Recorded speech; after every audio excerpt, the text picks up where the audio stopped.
Bonsoir à tous. Déjà, merci à la Confluence des Savoirs pour l'invitation. Merci à toute l'équipe de son accueil, de sa préparation.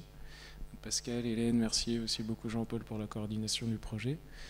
Je suis vraiment ravi de partager ce moment de réflexion aussi avec David, parce que voilà, ça ancre le projet que j'ai imaginé dans une réalité qui est étudiée. Donc ça vraiment, ça le rend concret et viable encore plus. On parlait de la Fondation Gluckian, donc je vois Fanny Robin de la Fondation et Monsieur le Président. Donc je vous salue, et c'est assez émouvant d'ailleurs, justement. On disait le prix Gluckian date de 2011, c'était ma première vraie exposition professionnelle. On est en 2018 et ce projet, il était déjà un peu quelque part dans ma tête, et on en a beaucoup parlé avec la Fondation Gluckian, et c'est pas anodin. Fondation Gluckian, c'est art, social, science dans les actes d'action. Donc voilà, tout est un peu cohérent, et aujourd'hui donc je suis là pour vous présenter le projet Corail Artefact.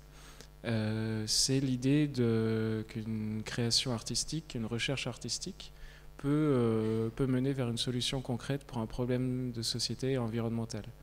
Corail Artefact, c'est ce que j'appelle un écosystème économique qui allie art, science, industrie. Avant de rentrer dans le détail, je vais vous faire un historique un peu du projet.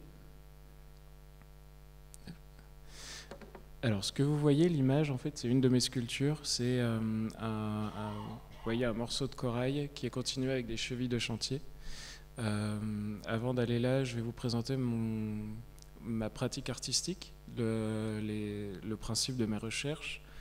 En fait, je m'inspire des savoir-faire traditionnels, des savoir-faire oubliés. Et je vais aussi visiter les usines en fermeture.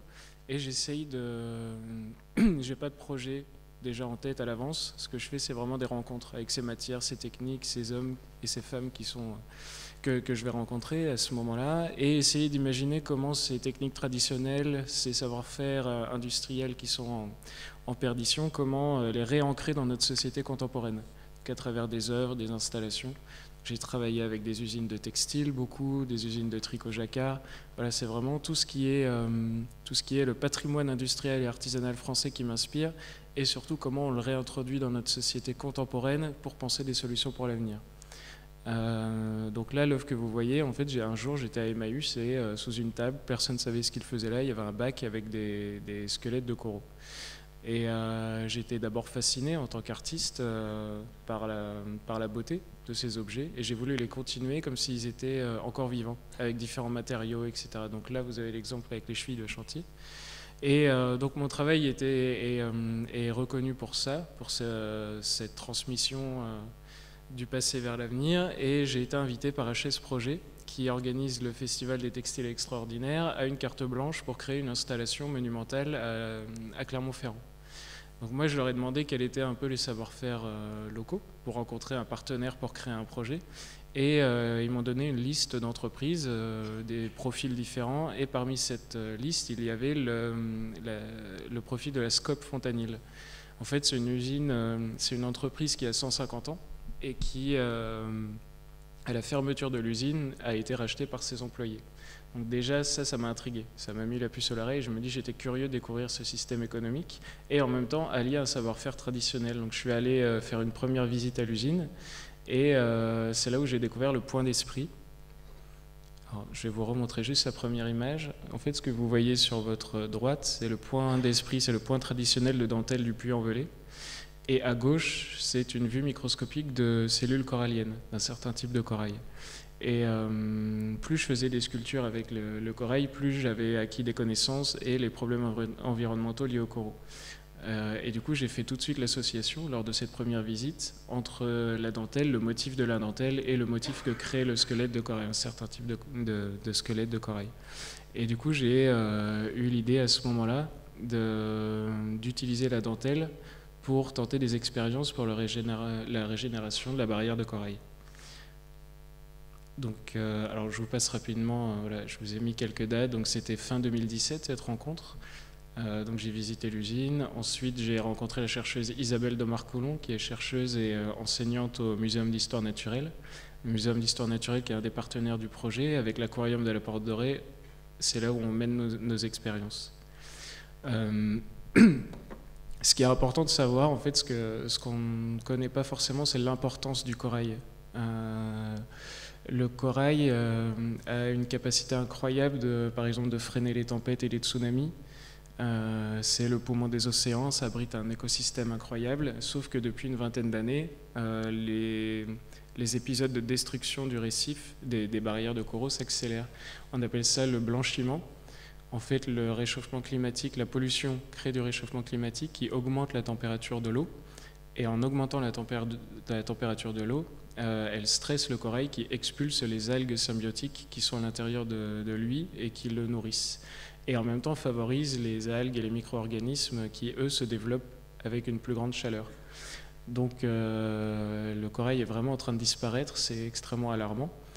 Et du coup, l'idée était vraiment de favoriser la régénération des colonies de coraux.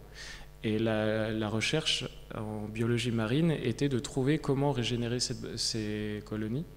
Et ça se portait spécifiquement sur ce qu'on appelle un substrat, c'est-à-dire une interface entre la colonie qui existe, qui a été abîmée, et des nouvelles cellules, des nouvelles larves de corail pour la régénérer. Mais il faut cette interface, c'est ça qui n'existait pas encore. Et cette interface a quelques caractéristiques de base, qui est rugosité, transparence, le biomimétisme aussi, la ressemblance avec la nature était un critère important. Et c'est pour ça que je me suis dit, mais pourquoi pas la dentelle en fait? La dentelle réunit tous ces critères. L'autre avantage exceptionnel de la dentelle, c'est qu'elle est en coton. Et le coton est une des seules matières qui se biodégradent dans l'eau sans rejeter de substances chimiques. C'est comme ça qu'est née l'idée d'utiliser la dentelle pour essayer de régénérer les colonies coralliennes. Donc le projet, voilà, tout ça c'était bien sympa, mais il fallait quand même organiser ce projet, parce qu'un projet d'une envergure mondiale, parce que des coraux, il y en a un peu partout sur notre planète, et comment faire collaborer différents domaines. Donc la source du projet, c'est une installation artistique qui sensibilise le public au problème des récifs et au problème du réchauffement climatique. Donc cette installation, elle donne la source d'inspiration du travail scientifique et du travail de recherche. Donc en fait, moi, j'ai créé un langage commun entre des acteurs scientifiques, industriels et artistiques pour que ce qui se passe en art inspire le protocole scientifique, et la dentelle qui est créée, qu'on améliore avec l'entreprise Fontanil, me sert pour les installations, est renvoyée au laboratoire pour les expérimentations et revient en retour à Fontanil. C'est vraiment un cercle de recherche, donc des créations artistiques, une expérience scientifique et des recherches industrielles. Je rentrerai plus dans le détail après, je vais passer la parole à David qui va vous donner une perspective aussi de système économique de manière plus large. Oui, parce que là on a un beau projet, mais derrière il a fallu le mettre en acte. C'est extrêmement complexe et je trouve que c'est assez intéressant de voir comment on peut trouver des organisations qui permettent comme ça à faire vivre des idées et créer réellement ce qui va être la solution à un problème à résoudre.